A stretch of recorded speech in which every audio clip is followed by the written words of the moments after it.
Ја следите емисијата Македонски корени од Сиднеј со вашите домакини Јони Бети Треновски.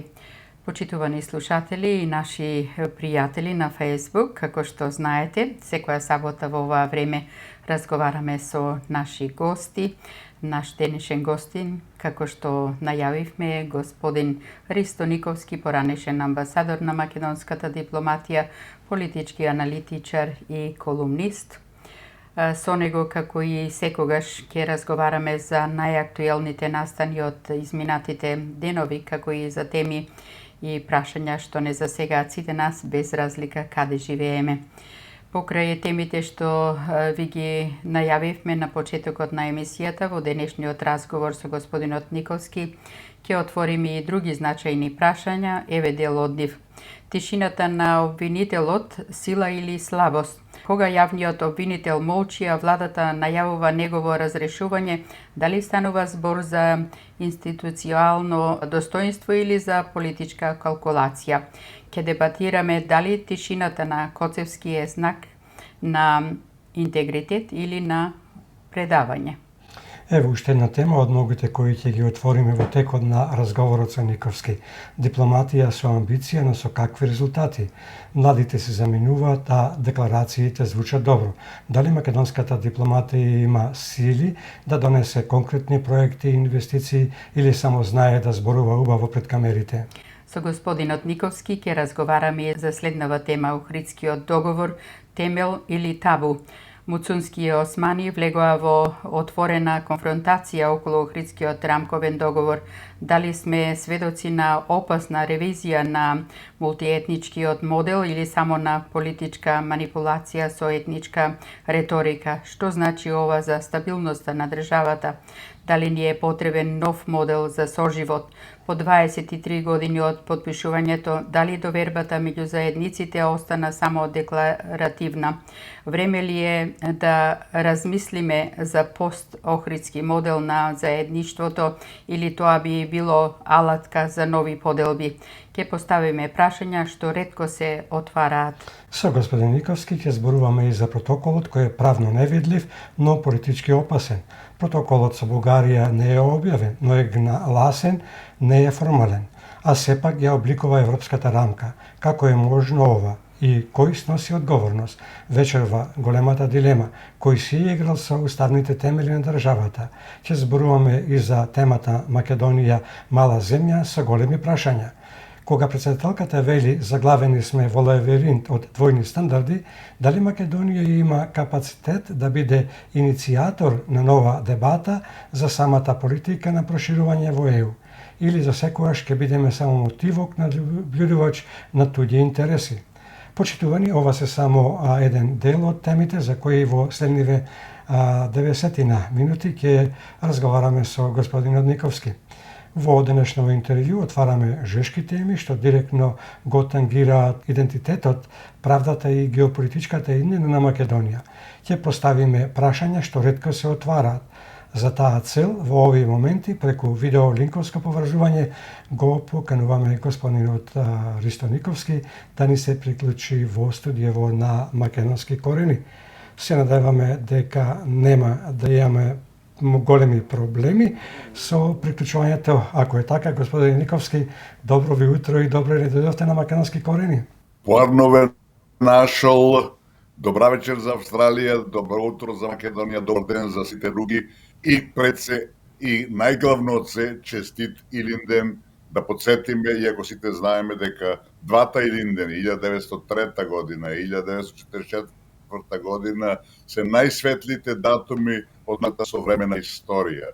Значи, Илинден од 93 година останува символот на македонската вековна борба за слобода, додека Илинден од 1944 година го значува новиот почеток, фениксот за македонскиот народ, кога повторно беше притен на мировата сцена и ја формира својата современа држава. Нека ни е честита, нека ни е вечна Македонија. Честит нека биде и честит христијанскиот празник Свети Илија.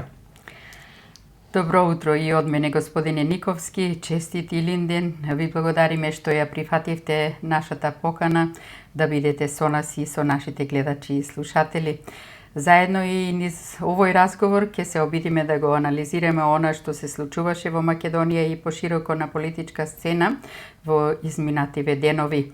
Се надеваме секако дека ќе го задржиме вниманието на сите наши следбеници. Доколку стигнат прашања од гледачите и слушателите што не сме ги опфатиле, ќе ги прикажеме на студискиот екран и ќе ги прочитаме. Ако сметате дека е потребно, ќе можете да одговорите на нив. Една од најсилно декларираните заложби на оваа влада е реформата за судството и воспоставувањето на функционален и непристрасен правосудски систем. Во таа насока, пратениците во собранието со 71 глас ја изгласаа недовербата за работата на државниот јавен обвинител Љупчо Коцевски. Ваквиот чекор многумина го поздравија како храбар и неопходен, толкувајќи го како доказ дека реформите навистина почнуваат. Но во исто време владата ја поништи листата на тројца предложени кандидати за Страсбург без јасно образложени критериуми. Господине Никовски, дали овие постапки покажуваат доследност во примената на принципите или отвараат дилема околу транспарентноста и политичката проценка? Како ваквите потези, особено кога нема детално објаснување, се перцепираат во Страсбург и Брисел и конечно дали постои ризик да се создаде погрешна слика за политичко влијание врз институциите и покрај добрите намери секако? Видите, прашањето е многу комплексно и не е лесно за решавање, што се види од самиот почеток кога новата гарнитура дојде на власт. Тие веднаш започна и беа спремни да одат со радикални промени во правосудниот систем, меѓутоа да го... Да, имаме прекин, господине Никовски. Ора е. Да се префрлиме на оне посигурниот модел, так. а може би ќе биде подобро од самиот почеток. Ајде што ги јадам дека се прекинува. Прашањето кое го поставивте е многу актуелно од самиот почеток на владењето на новата гарнитура и мислам дека човек да не ми е во кожата или во челите, што велат некои, бидејќи е многу комплексно и комплицирано прашањето. Сите се ќаваме дека кога е презедала власта, тие тргнаа во една радикална промена, радикална реформа на правосудскиот систем, која, да бидеме јасни, најслабата точка од македонскиот општествен систем, која не функционира. Пред некој ден некој ми кажуваше: изгубив на суд нешто што е апсолутно очигледно дека сум го право, радијате. Пострашно чувство тоа нема, а тоа се случува веќе колку долги години и една, да речем, редовна пракса. Значи, новата власт тргна во една радикална реформа на тој систем, меѓутоа сакаше да го, мислам, да го распушти и судскиот совет и советот на правобранители, меѓутоа да речем на еден полугруп начин меѓународната заедница ги спречи, но рече тоа не е ваша работа, тоа не е работа на политиката, нели во секоја држава постојат трите власти, извршната, кај нас е владата, во Франција е председателот, постои законодавна власт, тоа се парламентите и собранијата, и третата власт е правосудската, значи правосудната, значи таа е независна. И советот беше од меѓународната заедница, од Брисел пред си, од Вашингтон, или така, тоа се разбираме, беше дека тие треба сами да се реформираат. Меѓутоа, како што гледаме, тие не се стремни тоа да го направат. Знаете, тамо се трупани луѓе долго години кои не се на нивото на одговорноста која имаат, не се на ниво на честноста која може да имаат, разбирате, тамо владее корупцијата, владее влијанието политичко, владе по влијанието на разни други сектори од општеството и на крајот каишата правда нема. А докато нема правда, нема, знаете, општеството не функционира. Сега што се случува и претходно имавме кога, нели така, некои од судиите имаеше интерпелација на судиите во собранието, тие не од судскиот совет, тие не ја прифати интерпелацијата. Сега јавниот обвинител отворено кажува дека тој тоа не го обврзува него. И така е према законот. Знаете, законот одредува дека парламентот, собранието го бира, меѓутоа нема дел кој вели дека интерпелацијата значи дека тој мора да се повлече од функцијата. Владата е со врзани раце, таа најави нови активности некаде во ноември после изборите, бидејќи како што е јасно, така дека е предизборен процес, такви работи не се прават. И велам, се одложува таа реформа на правосудниот систем, а јас немам никаква дилема и за уставните суди, и за самиот овој јавен обвинител, кога собранието кој те избрало, ти ја оспорува валидност, ако сакате, ти го спорува интегритетот, ти го спорува квалитетот, и ти да се правиш, Божем, тоа ништо не те обврзува, мислам е неморално, неприфатливо, надвор од нормите на едно однесување кое е така соодветно на приликите и на условите. Така да, велам, кај нас е таква ситуацијата, судството и правосудството и обвинителствата продолжуваат со својата досегашна пракса, иако има веројатно и некои подобрувања поради критиките, меѓутоа во целина ништо не се менува, во целина правда во Македонија се уште нема и нема да има додека не се изврши навистина длабока реформа на овој систем. Затоа е потребно време да истечат мандатите. Власта е, мислам, одлучна да го тоа заврши, али велам, во рамките на законските овие можности и во рамките на она што е така пракса во целиот свет. Така да тоа е проблем кој ќе трае уште подолго време и мислам дека власта нема да има лесна задача да го тоа заврши до крај.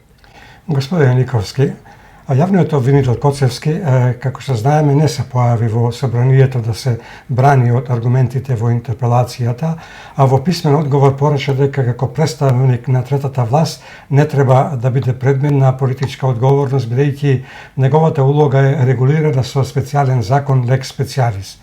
По известената интерпелација тој долго време молчеше, а владата најавува реактивирање на постапката за негово разрешување, како што вие рековте дека ќе се случи некаде можеби во ноември. Од друга страна, истовремено слушаме најави за реформи во правосудството. Во овој контекст, како да се разбере овој развој на настаните? Дали тишината на Коцевски е институционална зрелост и достоинство, политичка калкулација или можеби признавање на слабост? И дали ваквиот развој на настаните праќа порака за реформска решителност или за политички притисок врз обвинителството? Во целина се сведува, за жал, на притисок врз обвинителството, меѓутоа, велам, да не си во кожата на власта, која е свесна дека таа клучна, да речам, служба, клучен сервис за граѓаните и за сите, мислам, во целина не функционира, а не си во можност да било што направиш. Мислам, тоа чувство не е баш пријатно. А велам, од една страна и Коцевски и уставните суди се во право. Значи, али велам, тоа е право сепак ограничено, бидејќи ако има достоинство, ако има морална одговорност, не може да се игнорира ставот на собранието на пратениците. Иако и тука сега има да речем, еден мал недостаток. Секогаш мнозинството одлучува, а мнозинството е главно групирано околу група на партии, коалиции кајна. Значи, и тие на некој начин велат, оваа коалиција настане донесе на власт, оваа коалиција води друга политика, ние сме припадници на претходната и ние ќе обстоиме со она што било претходно поставено како суштина и како нели така како начин на владење. Велам, меѓутоа тоа не може да се прифати. Во обична демократија, најпроста демократија, владее мнозинството. Мнозинството реши дека тие се несоодветни и судиите и сега обвинителот јавен не се соодветни на своите функции и тие не може да го игнорираат тоа. Велам, да реши некој, не знам, општина некоја да реши дека е така, па ти ќе мораш да се преиспитаат, разбирате. Совета некоја општина да дискутираш околу тоа. А некога собранието со едно солидно мнозинство од 71 пратеник решија дека моменталниот Коцевски, значи јавниот обвинител, не е на ниво на задачите кои треба да ги исполнува. Велам, се работи за морална одговорност, се работи за една реалност, за една објективност која не може да се негира, меѓутоа очигледно кај нас и тоа не функционира. За жал е така, али велам, и нивните аргументи човек не може целосно да ги игнорира, али сепак, во крајна линија, тоа што ти изгласа, тие што поставиле да изгласаат недоверба, а ти да речиш, не играте, разбирате, да игнорираш, апсолутно е надвор думата.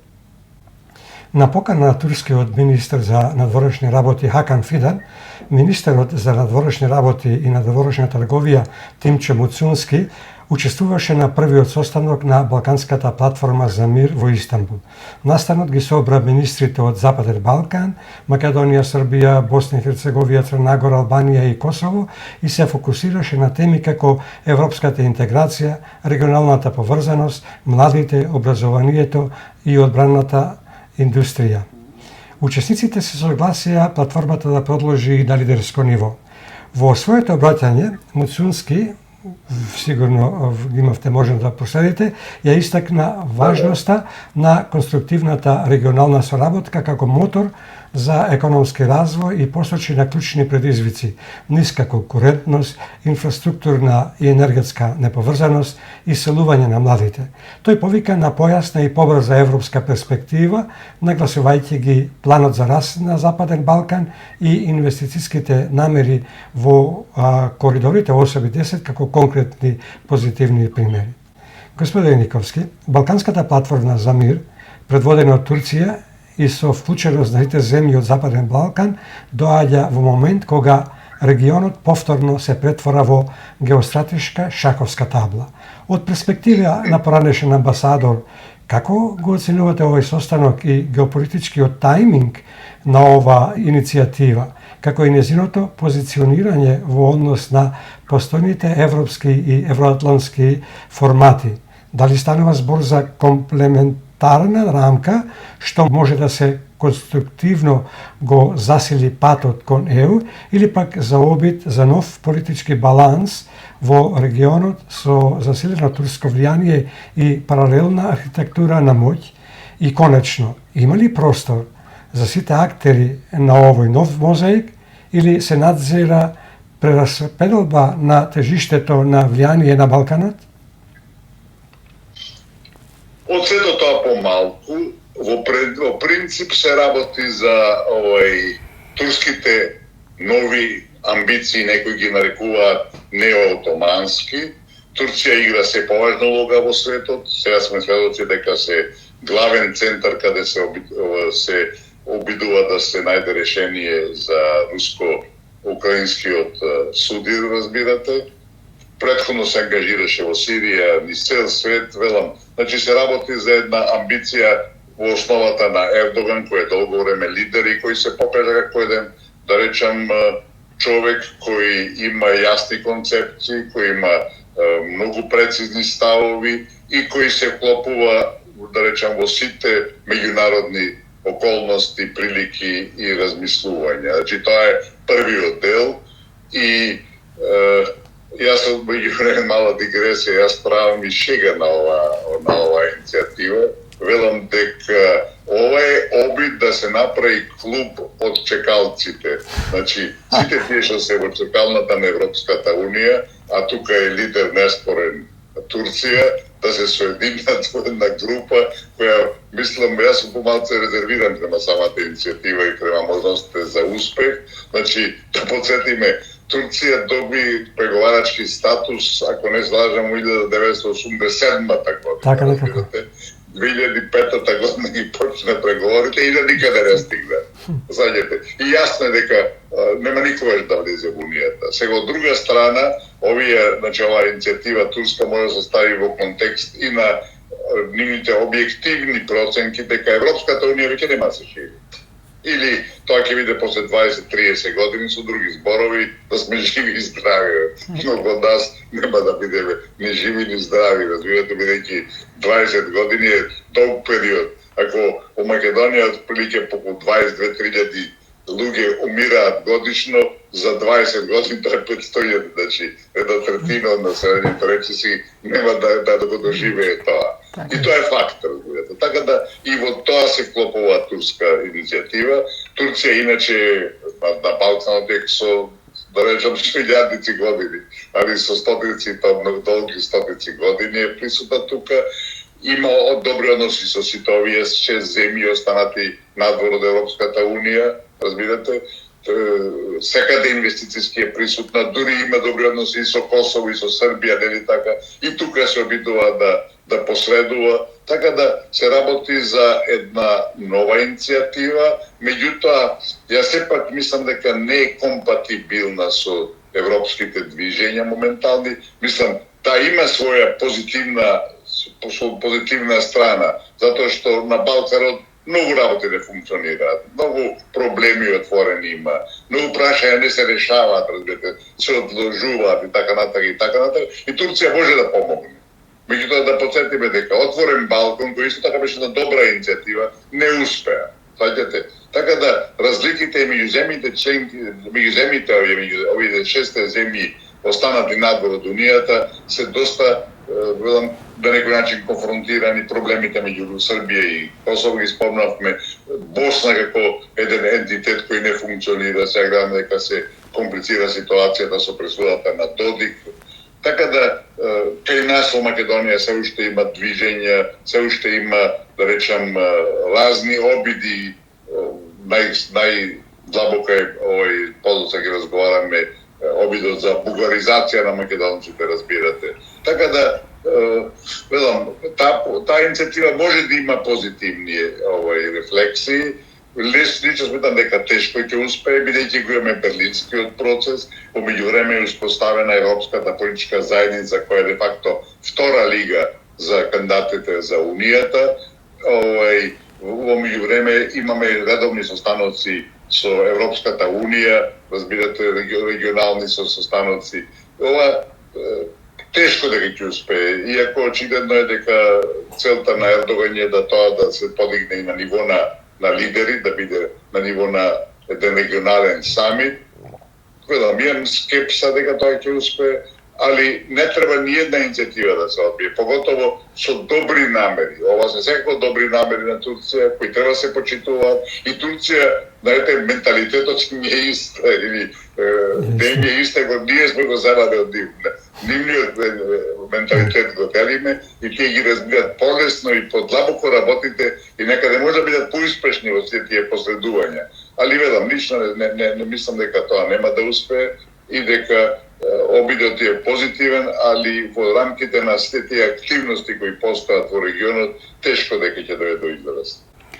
Господине Никовски, министерот за надворешни работи и надворешна трговија Тимчо Муцунски во својот настап отвори суштински прашања, младинскиот екзодус, инфраструктурната поврзаност, економскиот развој и европската перспектива, теми што звучат амбициозно и стратегиски осмислено.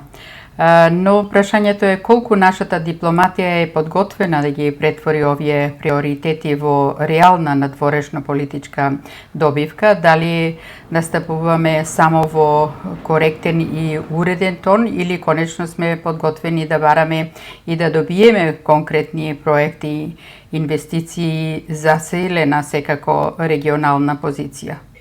Видите, настапите на министерот за външни работи и на надворешна трговија, сите го сакам тоа, само го додадам, разбирате, мислам дека е грешка во принцип, или барем требаше да донесат некој експерт за надворешна трговија кој ќе беше негов заменик, разбирате, да има двајца заменици министри, еден за надворешна политика, еден за трговија, така да мислам тука е направен еден мал кикс, бидејќи Македонија главните проблеми со кои се соочува нашата држава, ги имаме едно чудо, разбирате, да не речем илјадници, главните проблеми се од дипломатски карактер. Македонија е се уште не етаблирана целосно на меѓународната сцена, тоа веројатно најдобро се рефлектира преку членството во Европската Унија, кај што не прима, очигледно си играат со нас мајта, кој ќе исполни еден услов, ама сега му ќе нов услов, па ќе исполни него ќе мислати трети така натака. Значи тоа е една реалност и затоа мислам дека е штета што му додадена додатна задача на министерот за външни работи, која тој мора да се концентрира централно, комплетно, целосно само на горешната политика. Ова што го спомнате за дипломатијата, Македонија се уште нема една ефикасна, стабилна, мислам, силна дипломатија.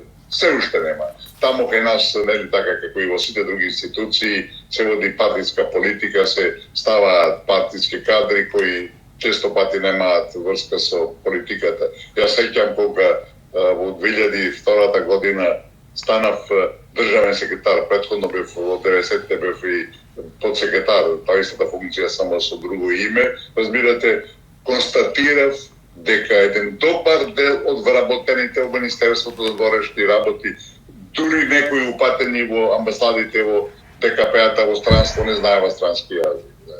Вие да по дипломатија ставите некој што не знае странски јазик, тоа е исто така како да ставиш некој да биде уредник или не знам коментатор да биде неписмен.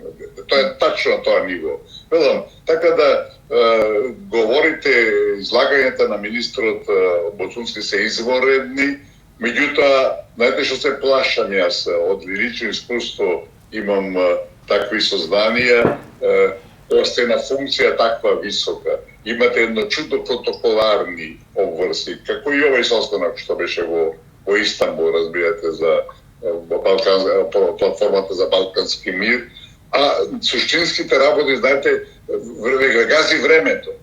Македонија нема време за чекање, разбирате. Нашите проблеми со Бугарија, блокадата од Брисел, се што ни се случува е трагично, дори, разбирате. И тука треба целоста посветеност. Така да, велам, во секој случај посветеноста на решавање на проблемите, на она што е клучно, знаете, ако во работата, ако во извршувањето на било која функција немате приоритети, нема никаде да стигнете, разбирате. Јас не сум сигурен дека моментален приоритет на нашата надворешна политика е решавање на проблемите во врска со Европската Унија, од стурање на тие блокади, уцени, така натака. Во целина, велам, министрот се труди, прави изворедни напори, излагањата му се изворедни и ова се што кажа во Истанбул апсолутно држи. Од бегството на младите кое е заедничко, разбирате, до сите тие енергетски поврзувања, патни поврзувања, заеднички поврзувања, си комуникантите во целина и така натака. Иначе кога сме веќе кај оваа иницијатива за Балканска платформа за мир, мислам дека Турција, велам, се одлучи за клубот на тие чекачите што се, да речем, на некој начин отфрлени на ѓубриште на некој начин од Европската Унија, што е лошо, затоа што зашто ако е веќе Балканска платформа за мир, а зашто тука да не се и Хрватска, и Бугарија, и Романија, разбирате, па и Грција, разбирате. Значи да биде регион и да добие посебно. Меѓутоа, тука веќе доаѓа во колизија улогата која има Турција во сето тоа.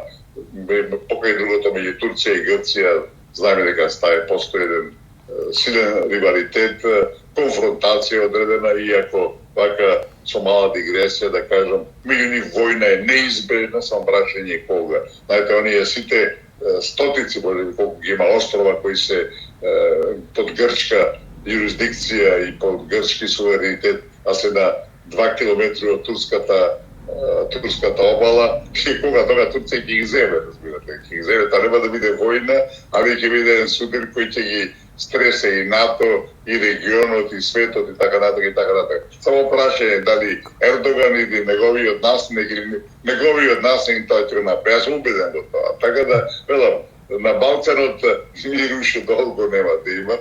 Нема да има ни војна. Тоа е најдоброто. Знаете, нема да има војна затоа што има ли војна, еве ги русите тука. А доминантен фактор, и то без никаква дискусија со Соединените американски држави. А ако тие нешто не сакат на Балкан или било каде во светот, конфронтации доаѓа и на Русија. Така да, за голема среќа, поради тие причини, војна нема да има, границите на Балкан више нема се менуваат, али нема да има ни мир, поради разни проблеми, разни судири, разни конфликти и така натака и така натака. Дали очекувате оваа платформа да прерасне во долгорочен форум со реално влијание или постои ризик да остане само символична и декларативна, имајќи ги предвид различните приоритети и нивоа на интеграцијата на учесниците? Мислам дека, реков скептичен сум дека тој ќе успее, ќе има веројатно уште еден-два обиди и после ќе се види дека тука нема перспектива. Знаете, и сега не е јасно, никој не објасни зашто Албанија, например, беше со заменик министр. Сите други 5 земји беа со ниво на министри, уклучувајќи го и Муцунски. Албанија беше, дали е тоа прашање нешто болест, презафатеност и така натака, или на одредена резерва према овој проект. Велам, има многу причини да тоа не успее, затоа што меѓу другото е меѓу Косово и односно меѓу Косово и Србија, односно статусот на Косово. Косово ако прифати некоја полиберализација на односите како што беше овој Балкан, слободен Балкан, како се каже точно, значи Косово не сака да го игнорира својот статус на независност. Ако почне да ги релативизира границите, ќе му биде чака независност. Така да, тука има некои историски причини, ако сакате оправдани или не, тоа е друго прашање, кои се водат во сопотребна насока. Затоа отворен Балкан не успеа, пред се тоа што имаше резерви Косово, Албанија беше носител на тоа, меѓутоа очигледно и меѓу Албанија и Косово има некои недоразбирање на надворешно-политички план. Тамо се зборуваше за коридори, младински програми и европска интеграција. Но дали Балканот е навистина подготвен за заедничка иднина или сите се таму само за да се ги чуваат позициите и стравовите? Точно така, мислам. Знаете, не е можно да се изгради една заедничка платформа и покрај тоа што спесите во чекалната на Европската Унија, затоа што разни влијанија се мешаат тука, разбирате, разни интереси се. Иако е прв пат во историјата да сите балкански држави сакат во Европската Унија, значи до сега во историјата немало таков случај да има, да речем, апсолутен консензус околу перспективите, меѓутоа и во рамките на реализацијата на тие амбиции, тие планови, тие, да речем, концепции на балканските земји, во целина и тука има разни интереси кои се преплетуваат, а велам, основата е што берлинскиот процес кој ништо не донесе меѓу нас кажено, или многу малку донесе, останува како некој фактор, бидејќи Германија е таме, така што стои за тоа, а и другите ја поддржуваат. Тој да речам, се балкански процес, поготово за овие кандидати за членство во Унијата, кој доминира, кој се наметна како една реалност, затоа пропадне и отворен Балкан. Велам, мислам дека Турција сепак се помалце се затрча, се залета на некој начин, затоа што велам, од таа нивна идеја, многу сум скептичен дека ќе успее. Велам, има позитивни елементи, би можело да биде нешто, да бидат некои движења, некои насоки кои ќе не водат во подобра истина, да кажам така, помалце фигуративно, меѓутоа велам, во целина презаситени се сите од тие средби, од тие иницијативи, од тие обиди да се нешто последува, да се нешто направи. Така. Господин Јаниковски, Македонија стана првата земја од Западен Балкан што подпиша партнерство за безбедност и одбрана со Европската Унија, потек што изгледа како значаен дипломатски чекор, особено во време на зголемени ризици и турбулентен геополитички контекст. Од ваш агол и од денешната перспектива, дали ова партнерство навистина ја засилува позицијата на Македонија во регионалната безбедносна архитектура? Дали е ова сигнал од Брисел дека процесот на интеграција продолжува или повеќе символичен гест во време на замрзнато проширување? И конечно, што реално добиваат Македонија и ЕУ од вакво партнерство во безбедносен политички и интеграцијски контекст секако? Видите, не е многу јасна таа иницијатива на Европската унија. Помалку и кај нас тоа поминато и настан незабележително, дури отпосле некако сите го почеле да го спомнуваат. Знаете, Европската унија на надворешно политички безбедносен план е најслаба. Тие 27 земји членки никој ќе не се договорат за безбедносни и надворешно политички прашања, бидејќи разликите меѓу нив се огромни, со мали истричок што сега кога стана војната во Украина, нешто се сплотија на некој начин, разбирате, и сега имаат се почнаа да се милитаризираат во една апсолутно погрешна насока. И сега ќе водат војна со Русија долгорочна до истребување, што е глупост, најобична, извините на израз, само тоа е глупост, нема друг. Може само пострашен да биде од тој, саѓате. Така да, ова помалку изненадува која е целта на Брисел. Знаете, до сега имаат подпишено такви договори со Јапонија, со Јужна Кореја, со Канада, со Норвешка, и со Молдавија. Наводно сега ќе следело со Албанија. Логиката не ми е разбирна. Значи за безбедност и одбрана со Јапонија и Јужна Кореја. Во врска со што? Ќе заобиколуваат Русија и Молдавија, разбира. Не ми е јасна таа иницијатива. Нашите се пофалија дека добиле 15 милиони од некој фонд, кој е некако фонд за нашата армија, што е берикетварсан и што е добро дојдено. Меѓутоа, во целина, велам, обидите на Европската унија да оди во една милитаризација, кога Брисел одвои колку 700 милиарди долари, односно евра за помош на Украина, кога дава нискокаматни кредити на членките за да купуваат оружје, паќаат во Киев. Тоа е, разбирате, тоа е уништување на Европа. Знаете, Европа има 10 милиони 180 хиљади квадратни километри. Од тие 10 милиони, преку 4 милиони е Руската федерација. 40% од Европската унија од европската територија е Русија. И тоа без овие делови кои сега ги освои, ги превзема од Украина, разбирате. Значи има повеќе 40%. И сега вие да игнорирате таа земја, најголема држава е во Европа, разбирате. Втора е Украина, поќе другото со 600 нешто илјади квадратни километри, разбирате. Значи, вие да го игнорирате тој факт и да сакате да водите војна на истребување со Русија, тоа е накао дуботетна става. А тие сето тоа го прават.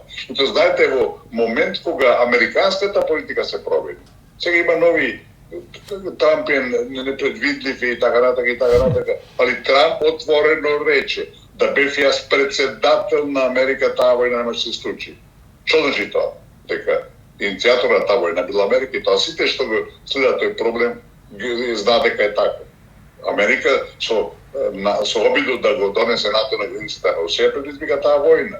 Или втората изјава на Трамп кога рече дека предизвикувач на таа војна не е Русија, туку Украина, разбирате. Што е факт?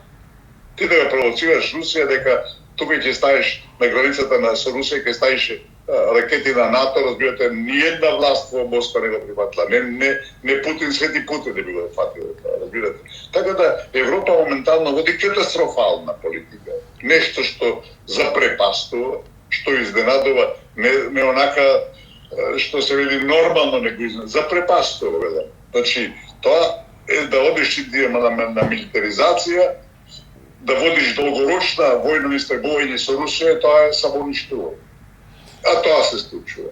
Така да, велам, сите тие преговори, договори за безбедност и одбрана, не знам во кој контекст ги става Брисел, нема некоја елаборација, нема некоја пропаганда да тоа објаснува. Тоа што Македонија истрчала, не сум сигурен да и тоа дали е најпаметно, али во секој случај, велам, тоа се реалности со кои мора да се соочиме и да ги прифатиме, може на еден критичен начин. И, велам, додека Европа не се, ако сакате, опамети и не се сврти кон реалните проблеми, а едно од најреалните проблеми е проширувањето, зашто дека не се екипира, не се целосно обедини Европа, а тоа значи и Русија, Европа нема да има перспектива. Така. Министерот Муцунски го нарече партнерството реална стратегија, а не символика, и спомена 15 милиони евра за подршка од ЕУ за модернизација на армијата. Но од ваша перспектива, како искусен познавач на дипломатијата и безбедносните процеси, што реално значи ова за нашата национална безбедност?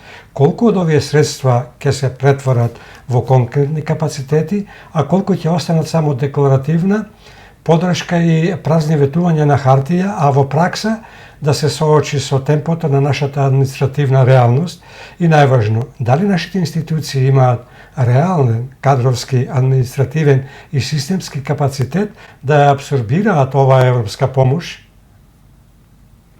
Видите, ова европска помош е ситница. 15 милиони евра или долари, веројатно евра се опрашање, ништо не значи. Мислам, јас сум во принцип критичар на нашето членство во НАТО. Освен тоа, бидејќи беше поставено со ултиматум и со уцена да се прекратуваме и така натака. Иначе во принцип, знаете, кога сите други земји од источниот блок поготово беа прво примани во НАТО да се расчистат безбедносните служби, се она што беше остаток од претходните системи, разбирате, и за да бидат подготвени за ЕУ имаше некоја логика. Меѓутоа, она што го направија нас и она што ние го направивме де факто е апсолутна историска грешка, разбирате. И дека е точно тоа, ќе го потврдам со фактот. Сега во Хаг, на последниот самит на НАТО, сите знаеме дека беше прифатено, сите се согласија, освен Шпанија која имаше резерви, дека треба да се издвојува 5% од БДП-то, од GDP-то, што би рекле вие таму во Австралија, за одбрана. Знаете, Македонија за наука одвојува 0,3% од БДП-то, од GDP-то.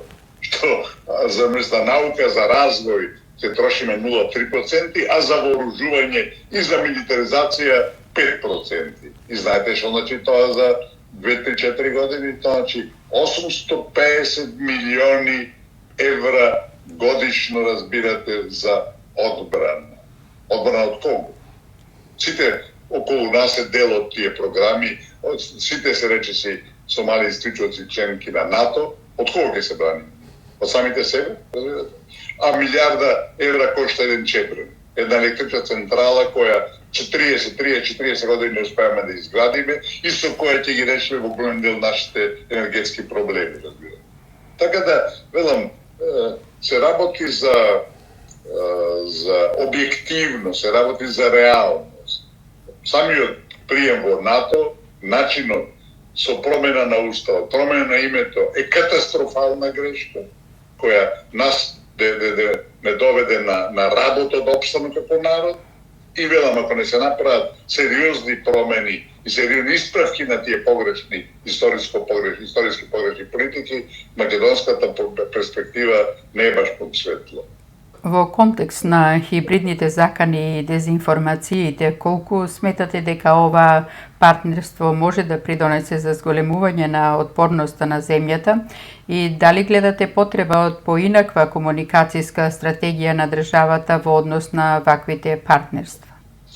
Велам, во целина, знаете, како држава треба да направиме една стратегија, а таа е невозможна, бидејќи немаме никаков натрешен консенсус, разбирате.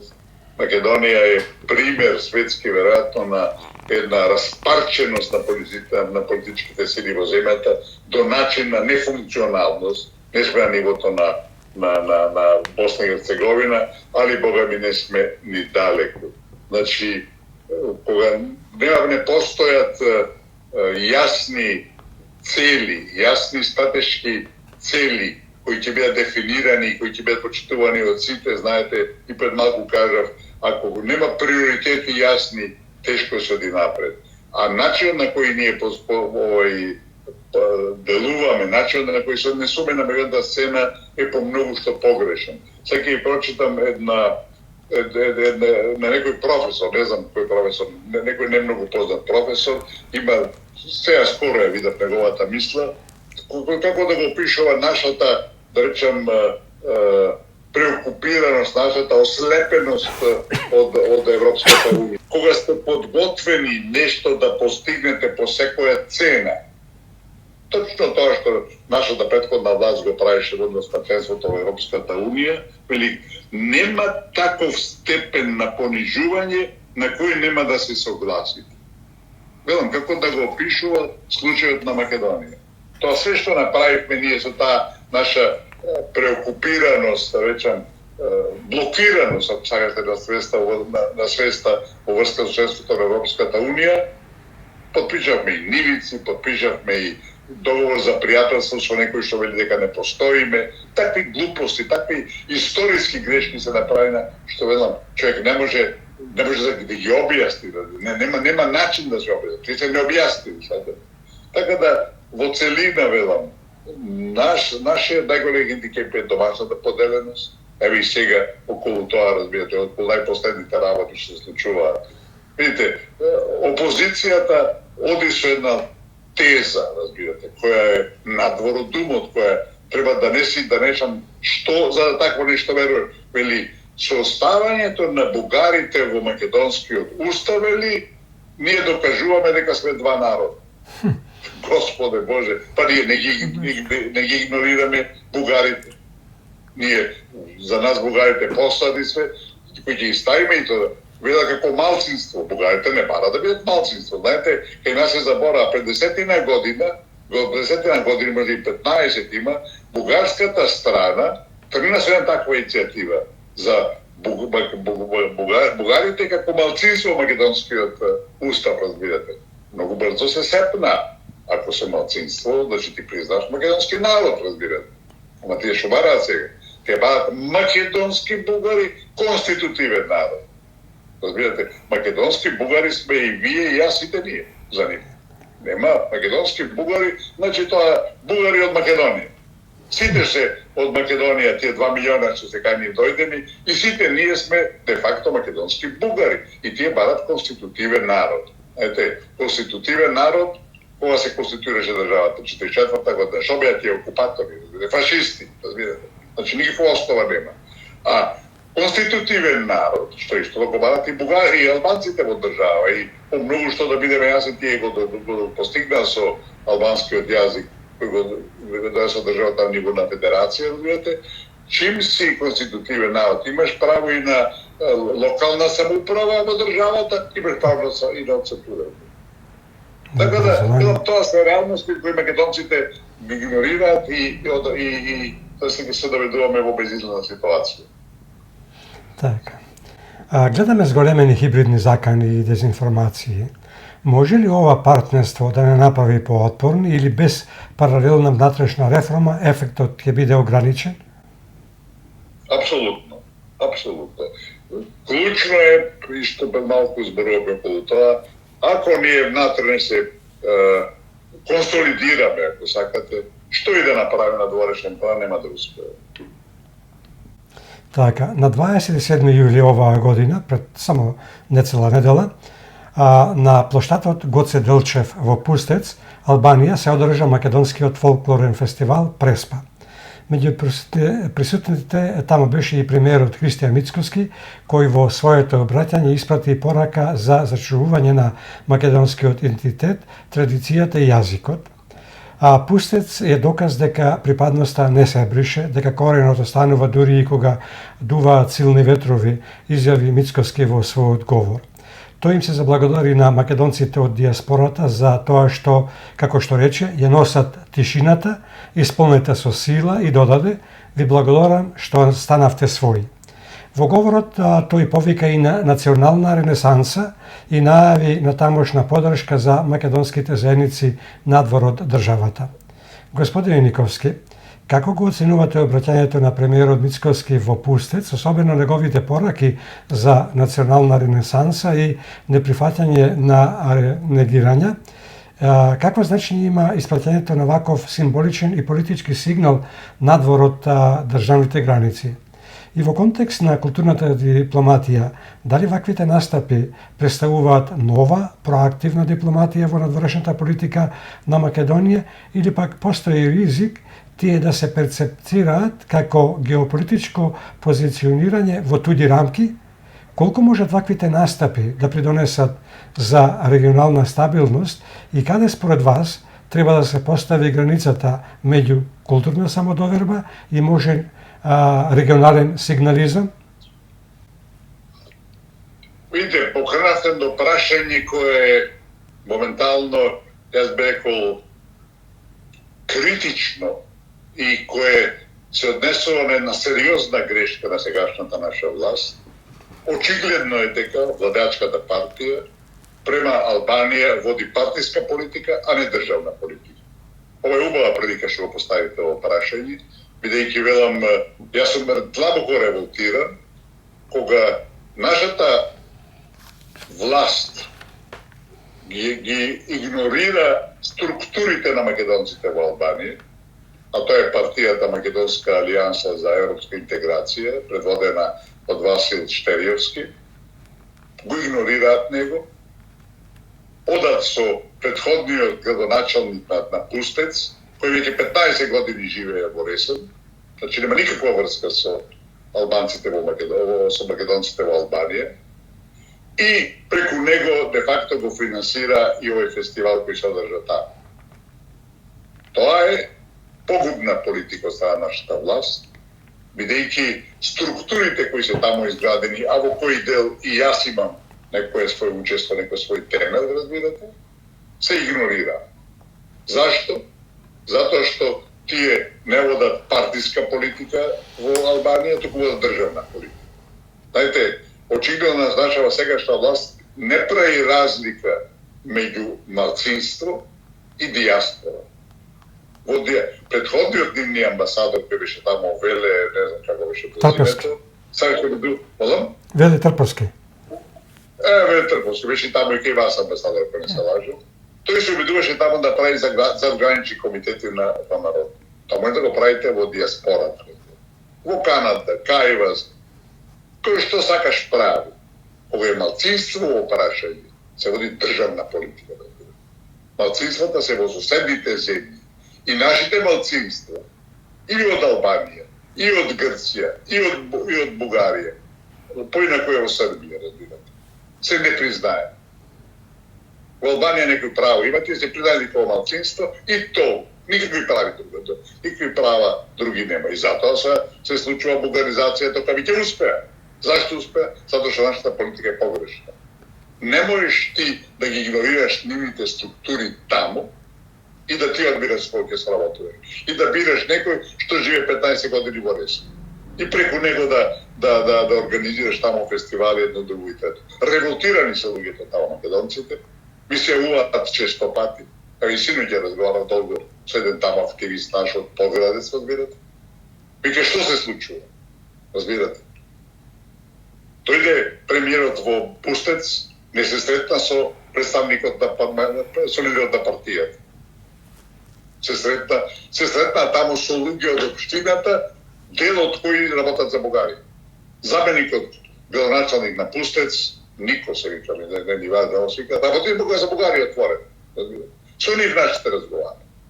Претходно беа тројца министри, меѓу кои министри за дворешни работи, пак не се сретна со представниците на Македонската партија. Едина структура која функционира во Албанија е партија. Таа беше носител на борбата против бугаризацијата. Васил Штериевски даде на суд од бугарите, разбирате. Па им помагав јас на еден друг начин како да излезат од тој ќорсокот, разбирате. Успеавме некоја пара да се собере, со што да се бранат, разбирате, токчини. да ангажираш адвокат, а бугарите таму ги имат ангажиран најдобрите албански адвокати. Зад бугарите стои државата. Кој стои зад македонците во Албанија? Никој. Стои за една личност истрошена веќе историски, кој живее 15 години во Ресен. Една таква грешка се прави која никакво оправдување. Ова добро што ми го поставите прашањето. Иначе, поентите кои ги кажа премиерот не се спорни. Иако и тука се гледа дека нема дистинкција меѓу малцинство и диаспора. Он збореше диаспора кај малцинството, тоа е спротивно. И уште нешто, во говорот 2 или 3 пати спомна, апелираше на лојалност на македонците према албанската држава. Никој од албанците, од Албанија, Косово, од Македонија, никогаш не спомнал лојалност према македонската држава. Јас ви тврдам, никој никогаш не спомнал. Тоа за нив не доаѓа пред. Ако е така, зашто ти 3 пати да спомнаш? И не само он.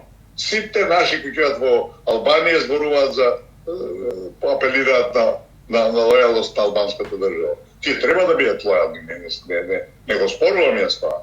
Разбирате, ако не се лојални, тие ја рушат државата. Ама точно тоа не се случува. Велам, надворешната политика е занаед, надворешната политика се нијанси, разбирате. И ако не ги разбирате тие нијанси, ќе удрите во првата прилика во зидот. А ова се правило, ова е намерно, бидејќи тој претходникот кој на чија карта играта кој живее во Ресен, тој на времето им носеше ги носеше македонците од Албанија да гласаат за нивната партија, што беше едно мало криминално дело, разбирате. Аз ќе кажам, лично го знаев многу добро на предходните избори, не е важно, тоа беше 14-та, 16-та година, не се сеќавам тачно која година беше, германецот Герт Аренс, со кој работев некојаш во Кина во 70-те години, ми рече, че ме однесува кај што со автобусите да не дојдоа да гласаат, вели, македонците од Албанија, вика, стари луѓе, вика, гледаш изгубени, не знаат кај се, што се, за рака се држат, вика, мизерно беше, тако нешто, вика, не ви треба. И јас тврдам, тако нешто не ни треба. Тоа беше грешка на претходната власт, мислам, на Груевски. Велам, во суштина, политиката према малцинствата е извонредно сензибилна, извонредно комплицирана и велам, ние де факто се откажавме им. Тоа е факт и со Нивици и со договорот со Бугарија, ние се откажавме со договорите. Со Албанија уште не сме откажали од нив, али тоа на пракса го правиме. На последниот попис беше преку 7000 македонци кои се декларираат како бугари. Зашто? Зашто и градоначалникот напуста, разбирате, цело време тактизира. Бугарите му носат помош, му носат, не знам, намештај, му носат компјутери вамо таму и човекот игра на 2 карти. Затоа што он е градоначалник. Он сака да реши проблеми, да донесе тако. Знаете дека специјалисти одат, бугарски специјалисти одат по сата и под прв пат нашите луѓе таму ги прегледуваат специјалисти. Ние не сме им пратиле обични лекари, разбирате, матични лекари да ги прегледаат. Тие специјалисти им праќаат. Прв пат им мерат притисок, им мерат, не знам, шекер и така натака и така натака. Бугарија има политика долгорочна. Каква политика има Македонија према малцинствата? Никаква, разбирате. А ова се прави во Преспа, веламе, нешто страшно. Јас сум револтиран, разбирате да тоа, бидејќи јас велам 4,5 години работев во Тирана, сите тие луѓе ги знам и најголем дел тие луѓе ги знам лично, ги знам колку биле посветени, како се бореле и на времето до чудо работи постигна. А сега се руши, разбирате, сега пак ќе опаѓа, тој веле за амбасадор, тој веројатно пак ќе продолжи да прави за гранични комитети. Може да ги прави во Канада, може да кај вас, али нека што е малцинство прашање. Затоа што ако малцинството се врзи со една партија во Македонија, утре ќе дојде друга партија. Ќе се менуваат, нека биде на 8, нека биде на 16 години. И што тога? Што ќе прави малцинството? Ќе биде фрлено на ѓубриштето? Малцинството се работува со државата, не се работува со партиите. Ама ги кај нас тоа да го свата. Велам, тоа се случи во Пустец, сето што се случи во последно време е жалост. Господине Никовски, говорот на премиерот во Пустец, како што рековме, беше исполнет со символика од македонски корени и тишина полна со сила, доповикна национална ренесанса и еденство меѓу македонците од двете страни на границата. Дали ваквите настапи се одраз на автентична грижа за зајакнување на македонскиот идентитет или представуваат внимателно избрана порака со домашна адреса, насочена кон консолидација на внатрешната поддршка во време на зголемени очекувања за реформи и стабилност? Во таа смисла, колку вакви изјави можат реално да го зацврстат идентитетскиот корпус во земјата, а колку се дел од комуникацијската стратегија на новата власт? Говорот на премиерот, поентите кои ги кажа, мислам се неспорни, иако е добар дел не ми е место во Албанија, туку на некој друго место требаше да се дадат и објават. Меѓутоа велам, во целина начинот на кој се третира нашето малцинство во Албанија е погрешен, сериозно погрешен. Дури велам има и потешки квалификации, а велам пораките не се спорни, мислам и веројатно во целина еден добар дел од тие пораки се за домашниот пазар. Знаете, кај нас веќе се вжештува политичката клима поради локалните избори кои доаѓаат, валјда следната недела ќе ги распишат формално за октомври. И така да тоа се, знаете, и во сите демократски држави кај што има избори, кога од нив зависи успехот на власта, све се концентрира на нив и се друго паѓа во вода. Така да велам, пораките кои беа таму сигурно во добар дел се посветени на домашниот пазар и на домашната публика и се сврзани со изборите кои предстојат. Како дипломат, според вас, кога националниот говор станува порака до соседите, а кога се претвора во алатка за домашна мобилизација? Често е тоа, слушайте, поготово во наши прилики. Знаете, во цел свет точно, знаете, политиката е малце комплицирана обврска, комплицирана филозофија и вие често пати едно зборувате, друго мислите и трето правите, бидејќи такво насвоење бара и суштината и приликите бара такво нешто. Кај нас е тоа често, мислам дека и велам, веројатно пред избориве кои се сега ќе имаме многу почесто такви случаи, такви излагања, такви обраќања, такви говори, бидејќи велам, изборите се тестот, испитот за политичарите. И ако го положат тоа понатака, ако паднат, не така губат се. Има ли простор за идентитетска политика без да се изгуби реформската суштина? Па има. Јас верувам во тоа, разбирате, затоа што ако реформите не ги комбинирате тие две работи, нема да успеете. Знаете, реформите се суштината. Како нив ќе вклопите во општеството е друго прашање, меѓутоа или сте реформатори терате, или нема никаде да стигнете. Да не одиме подалеку. Европската унија која е цивилизацијско достигнување, сега е во еден цајтот, сега во еден тунел, ако сакате, затоа што нема јасни представи што понатака, разбирате. Никакви реформи не прават, да се разбирате, иако се обидат да ги прават, нема да успеат, бидејќи нели така 27 земји нема да се договорат. Југославија беа 6 држави во федерацијата, па не успеавме да се договараме. И разликата дори во Југославија беше побала, беше 4:1 во нивото на развојот. За Европската унија е 7:1, разбирате. Така да има тука уште, иако Европската унија ќе опстои, тоа е цивилизацијско достигнување, али велам, проблемите околу реформите, околу прилагодувањата, околу решенијата, барањето решење, ефикасност, ако сакате, во функционирањето, се клучни. А немате ефикасност, еве земете ја Македонија во прашање, колку години малтретираат, и не успеа да го решат проблем. Покажува неефикасност, крајна неефикасност. Тоа да чека се потребни реформи. Може ли ова да се чита и како меко тврдење на културно-просторен суверенитет? Апсолутно. Меѓутоа, велам, во дадениот случај нема конфликт на интереси со соседите, разбирате, нема конфликти, нема некој, да речем, нема никаква агресивност, нема никаква желби за за проширување, за вамо таму, али велам, во целина сите тие изјави, сите тие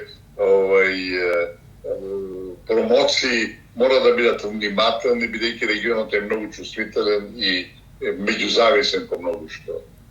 Кои се ризиците ако се премине прагот меѓу национално достоинство и националистички сигнализам?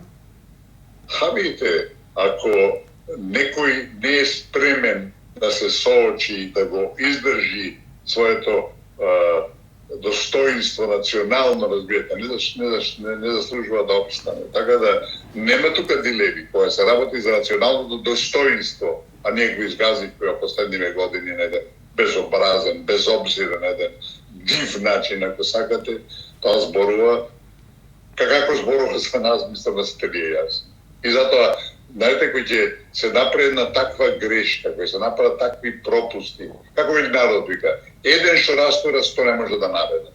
Токму тоа е ситуацијата во која се наоѓа новата власт, која велам, од една страна, апсолутно мора да се признае, се борат ко лавови за опстанок на државата, за опстанок на народот, мислам. Али да не им е лесно, бидејќи многу што е погрешно направено, многу што е сгрешено и да излезеш надвор од таков еден ќорсо, еден таков темен тунел, апсолутно е скоро невозможна задача. Лилјана Поповска, поранешна пратеничка и председателка на ДОМ, поднесе иницијатива до Уставниот суд за оценка на уставноста на протоколот од вториот состанок на заедничката меѓувладина комисија со Бугарија, одржан на 17 јули 2022 година во Софија. Протоколот од Софија, кој сега се оспорува пред Уставниот суд, е резултат на серија чекори што јавноста не ги виде, немаше објавување во службен весник, немаше расправа во собранието, немаше демократска контрола, но имаше еден подпис, подписот на тогашниот министер за надворешни работи Бујар Османи. Тој документ кој денес се оценува како правно спорен и политички понижувачки, се уште произведува последици врз државната политика. Господине Никовски, како е можно документот кој е подпишан без да се запази процедурата, ниту ратификуван, ниту објавен, сепак да стане дел од преговарачката рамка со Европската Унија? Дали е легитимно од правен и дипломатски аспект на ваков начин, без институционален мандат, да се создадат меѓународни обврски и каков сигнал испраќаат со тоа, дали дека сме равноправен партнер во преговорите или држава која прифаќа услови во институционален мрак? Видите, вториот протокол е врвот на македонските катастрофи кои се случуваат во последно време.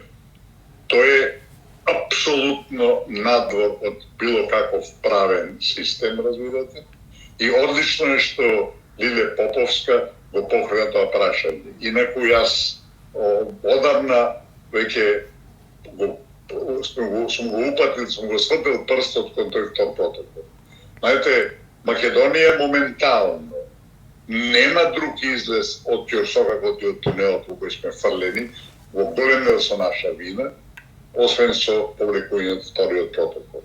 Знаете, сите во светот и кои ќе доаѓаат тука, сите овие разни политичари кои ќе наштуваат пространство, сите исто така ни повторуваат дека договорите мора да се спроведуваат. И тоа не е точно, и тоа е лага. Јас го повторувам тоа, веројатно и јас сум му кажал, Де Гол уште пред 100 години речи си има кажано, вели, меѓународните договори се исти како розите и младите момци. Траат додека траат. Кој ќе остарат, видите, кој ќе овенат, више не важат. А Соединените американски држави во последниве неколку години, 4-5 нека биде, се повлекува од меѓународниот договор за климата во Париж, кој го потпиша нивниот председател. Се повлекува од нуклеарниот договор за Иран, кој го потпиша нивниот председател. се повлекува транспацифичкото партнерство на со 12 други земји од далекиот исток околу економска соработка. Го потпиша нивниот председател. Знаете, меѓународните договори не се Библија. И Библијата има белата има 1000 верзии, разбира. Значи, во принцип, нема договор кој е Библија и кој не може да биде променет, тргнат, откажан и така натаму и така натаму. Тоа е првото.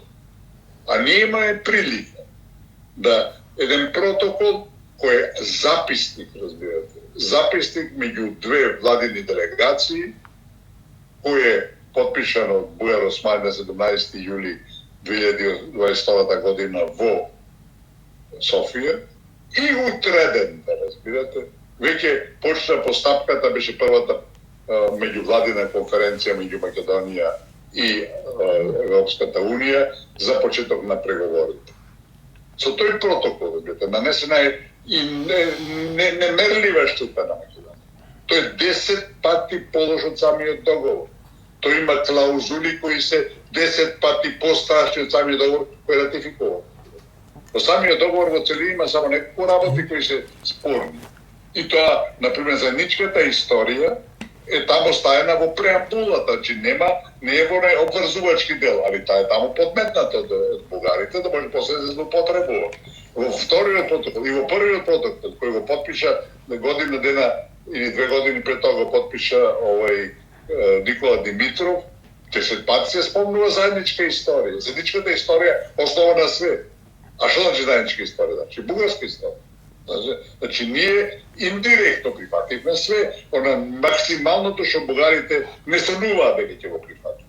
Па тој Божиков, дека се каже Божиков, нивниот шопорчина, што беше министр, што беше директор на музејот и што ли беше така рече, јас да умре вчера, вика, не може да знам дека Македонија ќе капитулира.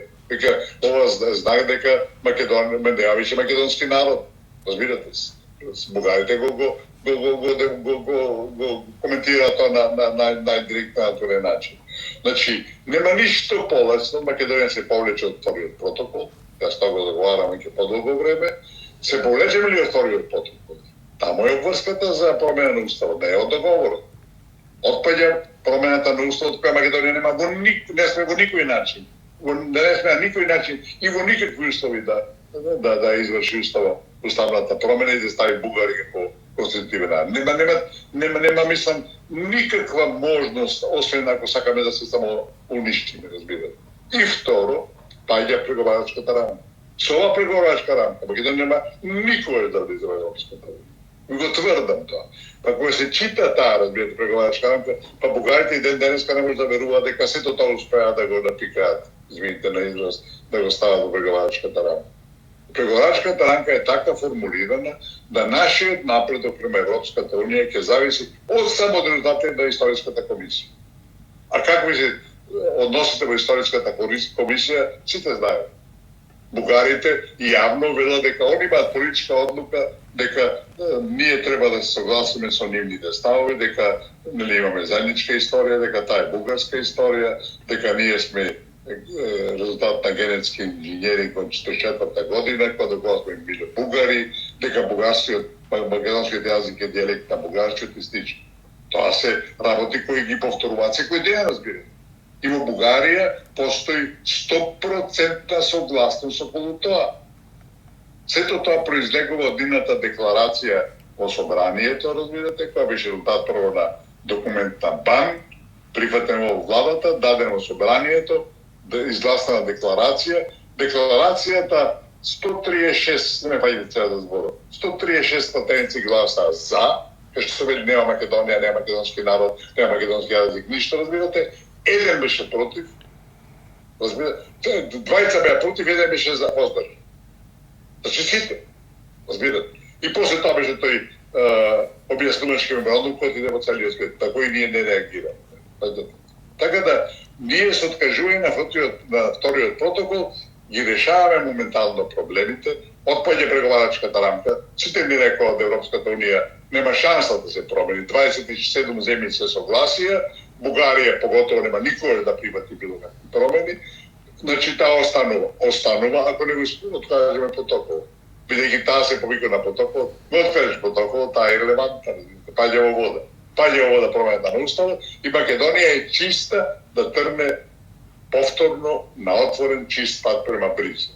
Реков, Унијата за среќа во дадениот случај, Унијата имаше долго да се шири, значи нема нови членки да има, и тоа е шанса ние да имаме можност во меѓувреме да ги расчистиме односите со Бугарија, да го откажеме и да го преговараме договорот и за други промени, вклучувајќи и ливици, и полека да име према Европската унија. Тоа е начин, тоа е излез. Значи, Лиле пак не извонедна акција, полесно е на власта на начин да Уставниот суд, ако не пресуди Бола, значи тој треба одма тие да се трнат од таму, што не се достојни за таа функција. Не е спорно на неправник, него на обичен интелектуалец, на мојот син, на мојот внук, ствари, кој има 18 години, разбите, му е јасно дека тој протокол е апсолутно надвор од умот и е неприфатлив. И ќе подсетам, во Албанија, најмалку 10 години откако Берише го потпиша договорот за границата со Грција, Уставниот суд го поништи. Значи дека е спротивен на Уставот, како што е спротивен и протоколот, апсолутно мислам, како што е спротивен Нивици, исто така, спротивен Уставот, го поништи. Да подсетиме дека и на Косово, значи, и таму функционираат тие институции, а ние за нив сметаме дека и Косово и Албанија се нешто заостанато и назад. Не е точно. И Уставниот суд на Косово ја поништи првата премиерска функција на Курти, бидејќи некој таму, не знам, немал право да гласа за неговата функција. Еден пратеник. И го поништи.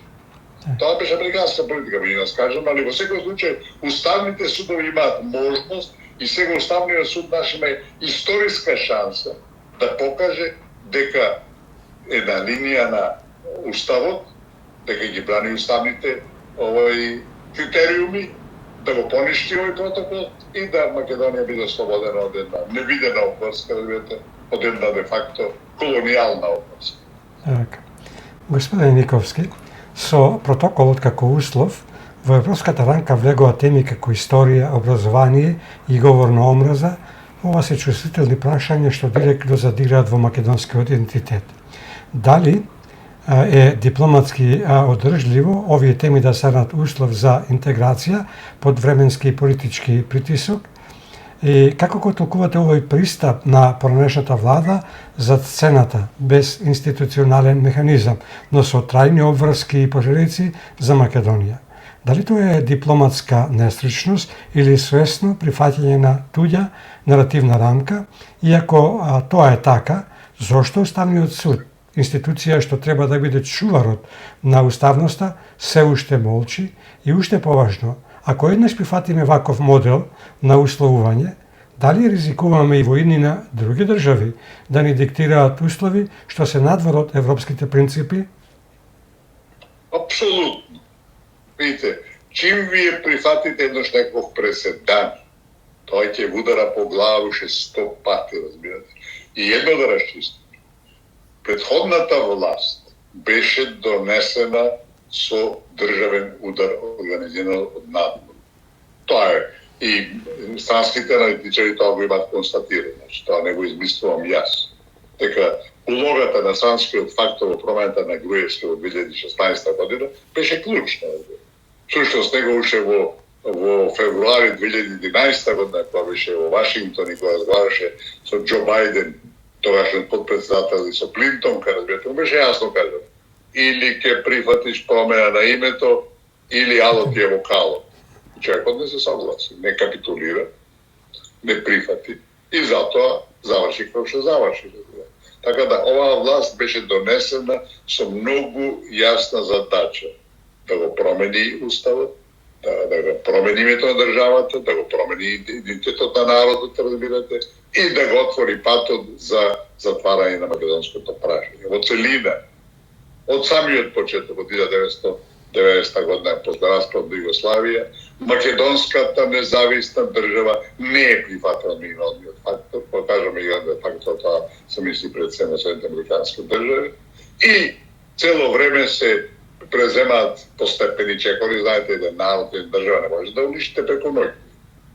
Ево 30 и колку 5 години ние сме во процес на уништување со голема соработка на нашите власти, кој сега веќе привршува, се финализира, бугаризацијата е на врата, по меѓувреме албанскиот фактор се консолидира, доби федерација де факто јазична со промоцијата на албанскиот јазик, така да во целина состојбите се развиваат во една крајно негативна насока, со наша согласност, со прифаќање од страна нашите власти и не донесува до оваа дереже. Потребни се радикални чекови, а првиот радикален чек, кој велам, е по многу што лесен, бидејќи се работи за записник, обичен записник, меѓувладин, разбирате, кој доби ниво на, не знам, на Библија, да се откаже. Чим се откаже вториот на чистина и почнува нов процес на меѓународна политика, кој ќе биде многу полесен, иако за нас никош нема да биде полесен. Така. Дали сметате дека со вакви неформални документи се подрива концептот на правна држава, а институциите се претвораат во алатка за надворешен политички диктат? И каде ја гледате улогата на Уставниот суд во вакви случаи како вистински арбитер на правото или како институција под притисок? Видите, ако не функционира Уставниот суд, кај не функционира. Имаме колку случаи кога беа покренувани постапки, разбирате, процедури за прашање кои се неспорни, те не реагираат. Околу како се каже, равномерната застапеност, разбирате, која беше доведена во прашање неодамна и која уште не е завршена, се сетија после колку? 10 години. Тие ги ставаат предметите во фиока, бидејќи нема политичка спремност. Улогата на политиката во работата во уставните судови да сега беше секојаш нагласена.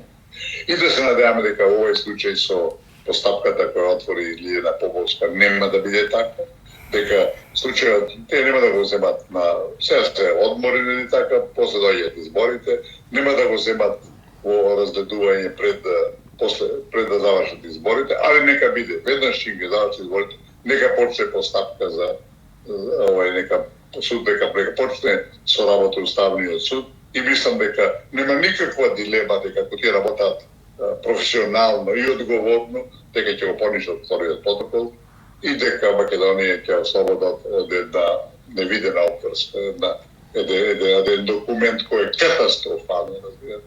Јас велам, јас имам напишано колумна, во реков на Бујар Османи му порачав дека иако ти подпиша смртна пресуда за еден друг народ, не за твојот,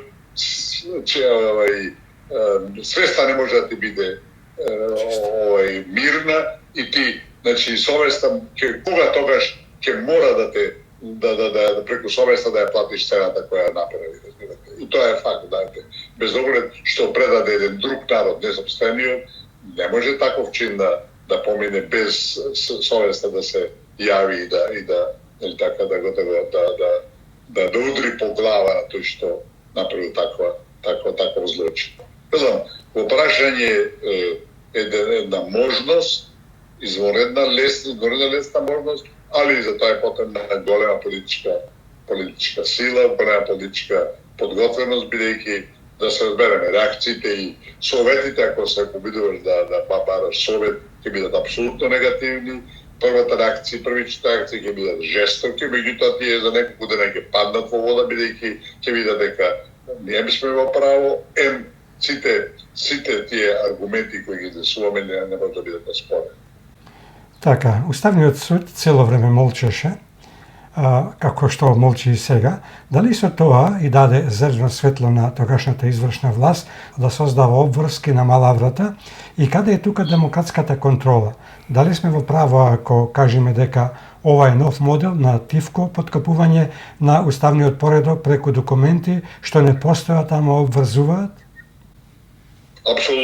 Апсолутно не знам. Знаете, со вакво однесување и со вакво молчење Уставниот суд, ние де факто негираме дека сме на одговорна држава, дека сме држава која функционира и покажуваме дека де факто све што се случува е резултат на некои злоупотреби или манипулации и слично. Се состава впечаток дека со вакви документи кои не се ни договори, ни закони, туку протоколи без институционални легитимитет, ни се подметнува надворешна агенда под дипломатски целофан.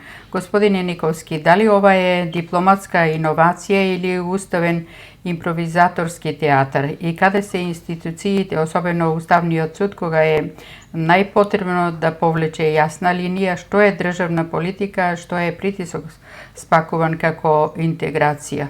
Видите, тоа е одликата на слаби, неорганизирани држави, разбирате, кај што системот, институциите не функционира. Знаете, силна држава е таа што има силни институции. Кај нас не е тоа случај. Знаете што? Затоа што извршната власт најчесто се меша секаде, се обидува да игра главна улога кај што треба и кај што не треба. И после тоа не така почва да се редат разни неправилности, манипулации, злоупотреби, така натаму и така натаму. Ова е случај кој покажува дека македонската држава до сега не функционираше начинот кој што треба и затоа во крајно време да се сврти страницата и да се почне со спроведување на законите. Знаете, сите велат, вашите закони се извонредни. Ама што дека се законите извонредни кога нема спроведување, кога нема реализација, кога се игнорира, а тоа се прави секојдневно. Така да, и во конкретниот случај, знаете, улогата на Уставниот суд во секоја држава е клучна. Уставниот поредок се менува или со војна, или со револуција. А кај нас се менува преку ноќ со разни злоупотреби, манипулации, така натаму и така натаму. Во секој случај, велам, борбата за институции е клучна во граѓањето на државата. На тој план ние малку сме постигнали. Пред некој ден се отвори жешка полемика помеѓу актуелниот министер за надворешни работи Тим Чомуцунски и неговиот претходник Бујар Османи околу толкувањето и карактерот на Охридскиот рамковен договор и тоа како тој се вклопува во унитарната структура на државата. Муцунски го обвини Османи за политички двојни стандарди и ги игри со темите на соживот и демократија за партиски цели, додавајќи, кога сте на власт, сте европејци, кога сте во опозиција, апостоли на подолби. Османи пак остро возврати со тврдење дека Муцунски ги руши темелите на Охридскиот рамковен договор и ја загрозува стабилноста на мултиетничката рамка на државата. Господин Никовски, актуелната конфронтација околу карактерот на Охридскиот договор го отвара прашањето дали сме сведоци на обид за ревизија на суштината на мултиетничкиот модел на државата или пак само на внатрепартиска борба за влијание врз етничкиот наратив во пресед на локални или парламентарни процеси. Како ја гледате позицијата на Министерството за надворешни работи во оваа дебата од дипломатски и државнички аспект? Мислам, ставовите на Муцунски во оваа дебата не беа апсолутно прашање во никој случај. Апсолутно беше сето тоа точно, што тој го кажа. Меѓутоа, знаете, нашите власти до сега, не само после 2001 година, него и предходно, беа непринципиелни во однос на албанскиот политички фактор во нашата земја. Тие секогаш заради добивање на власта или задржување на власта беа спремни да дадат концесии кои беа апсолутно неприфатливи, нас апсолутно надвородумот и кои беа спротивни на фундаментални интереси на македонскиот народ. Тоа цело време се случуваше. Така да, од друга страна, албанскиот политички фактор во држава, знаете, прво да подсетиме, во Охрид албанците има странски експерти со. Нашите нема. Нити било сега е познато дека земаат. А треба цело време и треба. Проблемите кои имаме на меѓународен план, ние не можеме да ги знаеме доволно, разбирате. Немаме искуство, не сме имали можности да се соочиме со такви прашања. А ни во светот мнозина не се сретнале со такви прашања. Да ти го споруваат името. Која друга држава имала таков проблем? Немала, разбирате. Значи, ти мора да земеш врвни секции експерти кои ќе имаат маневарски просто да се снајдат во тие услови да бидат максимални.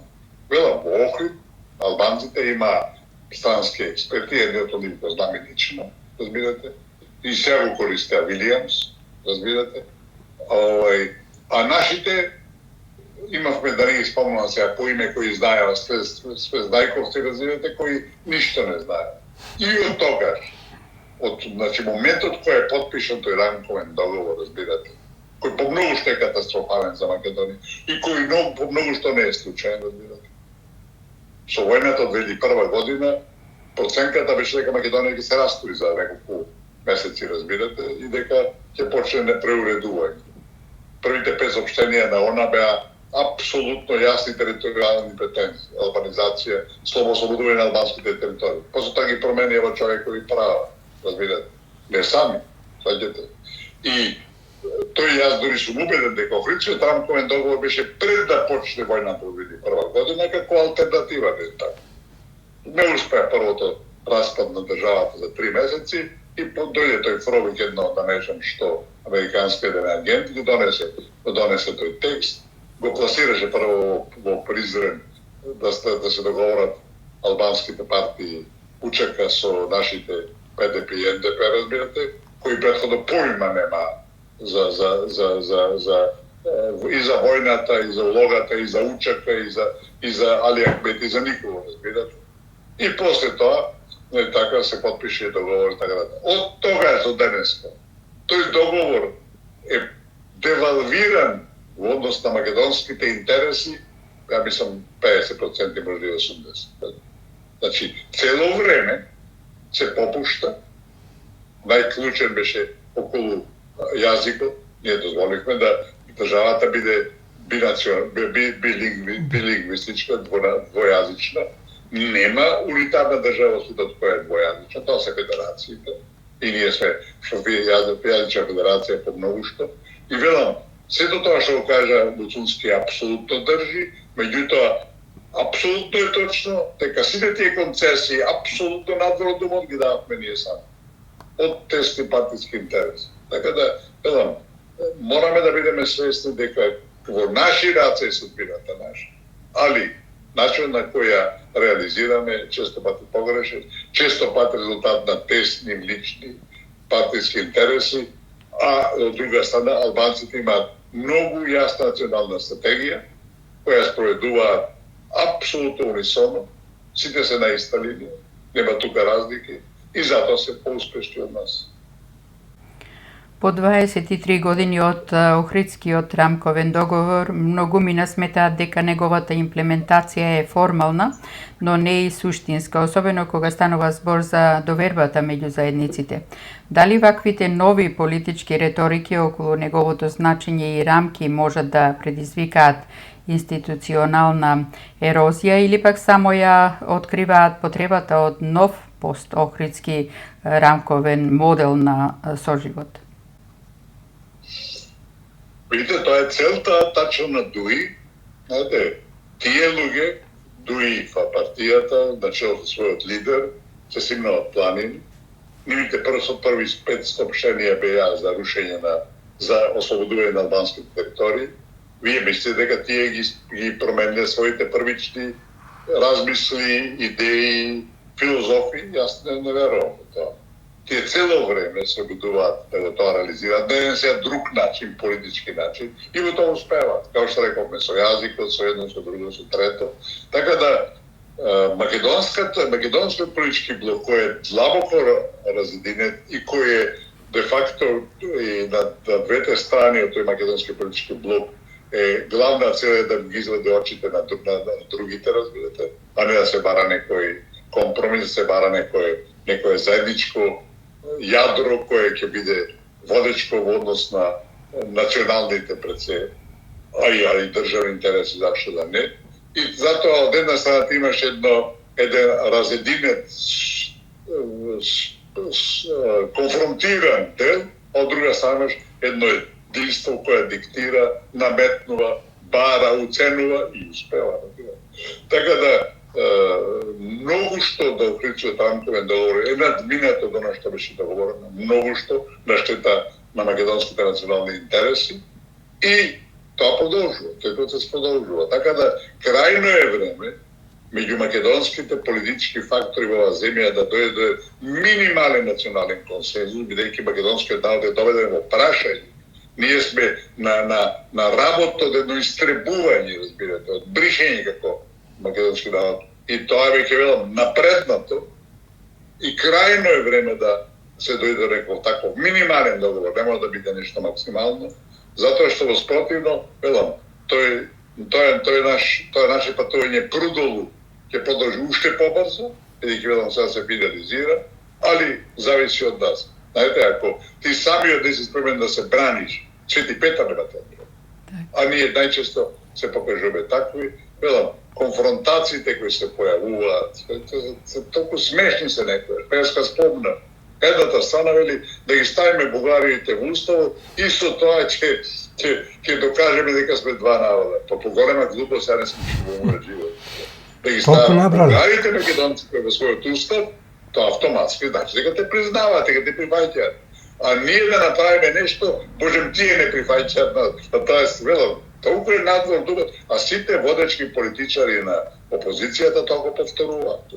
Просто да не веруваш, што не се луѓе кои не се интелигентни, кои не се образовани, кои не се информирани. Али одат се една теза која велам не држи вода ни 5 минути. Така да тоа е реалноста кога се чуваме и во Охридскиот рамковен договор не да е спроведен, него е спроведен со самата промена на уставот, кога во 2001 година беа ставени сите тие главни договори, точки да ги речеме од Охридскиот рамковен договор во уставот, тоа е веќе релевантен. Не постои Охридски рамковен договор, постои устав кој е променен во основа на тој договор и не може ти пак да се повикаш на договор. Али ние се време тоа го толерираме. Имавме до вчера и секретаријат за спроведување на Охридскиот рамковен договор, а Охридскиот рамковен договор апсолутно целосно апсолвиран во уставот. Ведам, такви грешки политички се правени, што е просто да не верам. Министерот за европски прашања и одбрана на Република Ирска, Томас Бирн, за време на официјалната посета на Македонија оствари средби со министерот за европски прашања Орхан Муртезани. По средбата двата министри одржаа заедничка пресконференција. Тие ги потврдија европските приоритети на Македонија, го потенцираа предизвикот на реформите, ја нагласија улогата на Ирското председателство во 2026 година за процесот на проширување и посветија внимание на поддршката кон реформската агенда, регионалната стабилност и билатералната соработка. Господине Николски, како ја оценувате символиката и конкретната тежина на посетата на ирскиот министер Томас Бирн и неговата изјава дека ова е моментот на Македонија, особено во контекст на актуелниот евроинтегративен застој, внатрешните реформски предизвици и променливиот интерес на ЕУ за проширувањето? Дали ваквата поддршка е повеќе дипломатски гест или реален поттик за забрзување на процесот? Тоа е апсолутен дипломатски гест. Он дошол тука во гости, што да каже? Так. Да ни разоткрие маните, да ни каже дека сме недостојни, не може да бъде. На тоа целата негова изјава е апсолутно, мислам, може било каде да каже во светот. Никакво значење нема. Видите, во билатералните разговори со нас, сите ги не разбере. И тоа убаво ни го кажа Сијарто, Борисов довршавате на Унгарија. Вели, вас ќе ви кажат, едно вика ќе дојдат, утре гласат поинаку. И така е, де факто. Така да, и председателството на Ирска кој ќе биде следната година, нема никакво влијание. Нити Ирска, нити, не знамо, дури ни Унгарија, ни Словачка, нема никакво влијание. Во Европската унија има други сили кои решаваат, така да, сите тие изјави на министерот и најавите дека сега му е моментот, сега му е мајката, што би рекле ние, апсолутно се нереални. Унијата нема се шири уште долго време и овие ветувања што ги даваат на Албанија и на Црна Гора, повеќе на Албанија дори во последно време, мислам дека се безпредметни, дека и тие ќе си чекаат како што чекаме сите ние, како што и чека и Турција веќе колку 50 години, не речем. Така да, тоа е реалноста. Имајќи ја предвид заложбата на Ирска за стабилен Западен Балкан, особено во пресред на нивното председавање со Европската Унија во 2026 година, колку реално може ваквата подршка да влијае врз внатрешната динамика во ЕУ околу процесот на проширувањето? Дали Македонија може да го искористи овој моментум, не само како надворешна подршка, туку и како внатрешен поттик за мобилизација околу потребните реформи и консензус? Околу второво, ако сме паметни, секоја таква добра изјава треба да не стимулира да одиме што подлабоко со реформите. Зашто реформите зависат од нас. А тоа може би најлошото. Знаете, имаше една убава изјава, вика, за да ги извршиме реформите, вика, треба да бидеме или реални, вика, или со фантастична вика замисла. Вика, ако сме реални, вика, треба да чекаме вонземјани да дојдат да ги решат проблемите, вика, ако е вонземјанска, вика, или вселенско решението, тогаш ние сами ги се ангажираме. Тоа е отприлike така. Велам, во секој случај треба да биде стимул, меѓутоа влијание пошироко апсолутно нема никако. За време на официјалната посета, ирскиот министер Томас Бирн оствари средба и со председателката Гордана Јановска-Давкова. Разговорот се фокусираше на билатералните односи и евроинтеграцијата. Таа ги оцени односите како пријателски, но со скромна динамика, нагласувајќи ја потребата од поголема економска соработка. Јановска-Давкова изрази благодарност за поддршката од Ирска во ЕУ процесот, но укажа на проблемот со двојните стандарди и билатералните блокади. Браќи фер шанса за Македонија, таа повика на кредибилен процес на проширување заснова на заслуги и предупреди за ризикот од политизирање на историзација на интеграциите. Господин Никовски, председателката Јановска-Давкова, како што реков, предупреди дека евроинтеграциите се заглавени во лавиринт на двојни стандарди и билатерални блокади. Дали искуството на Македонија покажува дека самата ЕУ има структурен проблем со проширувањето и што може да направи земје како Ирска во надминување на тој статус-кво? Ирска не може да направи ништо, разбирате. Иначе дека Европа има структурални проблеми, тоа е факт. Веќе главните нејзини представници рекоа дека нема проширување пред реформите. Реформите може да траат 10-15, не може би никогаш нема да завршат. Значи, велам, Ирска е еден од успешните примери на Европската Унија. Јас бев акредитиран тамо кога работев во Лондон и бев акредитиран и во Ирска и бев повеќе пати во Даблин. Разбирате, тамо околу Македонија, околу нашите прилики, немаат некои поголеми представи. Тие, велам, се еден од примерите кои најмногу профитира со членството во Европската Унија. Ќе ви кажам еден интересен податок. Те имаат проблеми со користење на ирскиот јазик, доминира англискиот, и дури една нивна, не знам што беше, видна висока функција беше, ми рече, знаете во каква ситуација сме, затоа што председателката не можеше да биде, да преземе функцијата пред да положи ирски, дека зборува ирски. Знаете, ирскиот е фрлен на страна. И велеа дека излез од нашава ситуација, вели да го забраним ирскиот јазик, вика, за да ги провоцираме сите да учат, вика. Зашто ако не го забрани, вика, нема провокација, вика, и луѓето си, зашто англискиот доминира. Така да е интересен случај. Али велам, односите со Ирска се, мислам, никакви, нема нити економска некоја размена, нити нешто.